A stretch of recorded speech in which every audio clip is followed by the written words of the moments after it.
Au nom du Père et du Fils et du Saint-Esprit. Amen. Viens, Esprit Saint, viens en nos cœurs.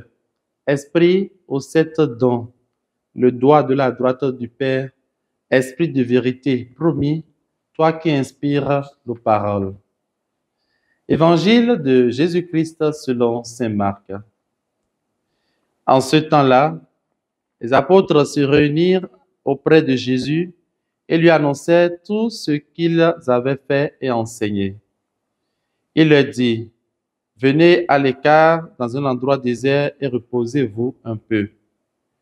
De fait, ceux qui arrivaient et ceux qui partaient étaient nombreux, et l'on n'avait même pas le temps de manger.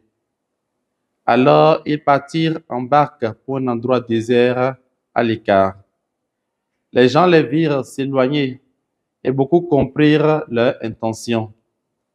Alors, à pied de toutes les villes, ils coururent là-bas et arrivèrent avant eux.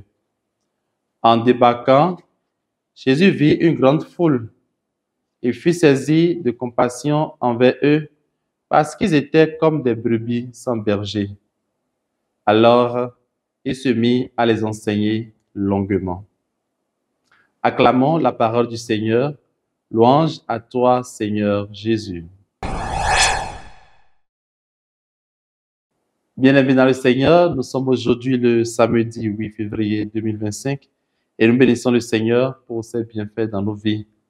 L'Église fait mémoire aujourd'hui de Sainte Joséphine Bakita, soudanaise, esclave puis religieuse, la main noire, comme l'appelaient affectueusement ceux qui la connaissaient, a été béatifiée par Jean-Paul II le 17 mai 1992. Elle a été déclarée sainte le 1er octobre 2000. Dans l'évangile de ce jour, nous voyons les apôtres qui sont de retour de leur mission. Alors, un repos mérité s'impose. Jésus les invite à se mettre à l'écart.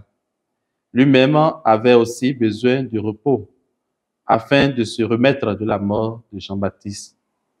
Mais la foule était là comme des brebis sans berger et assoiffée de la bonne nouvelle. Il fut pris de compassion envers elles et se met à les instruire longuement.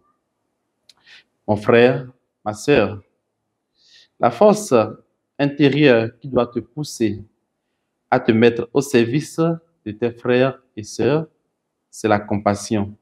La compassion qui est l'expression de l'amour de Dieu. As-tu encore un cœur compatissant, capable de te sacrifier pour ton frère ou pour ta sœur qui est dans le besoin, ou bien l'orgueil a pris le dessus? Puisse Sainte Joséphine Bakita, dont nous faisons mémoire aujourd'hui, intercéder pour nous et que le Seigneur vous comble de sa bénédiction. Au nom du Père et du Fils et du Saint-Esprit. Amen.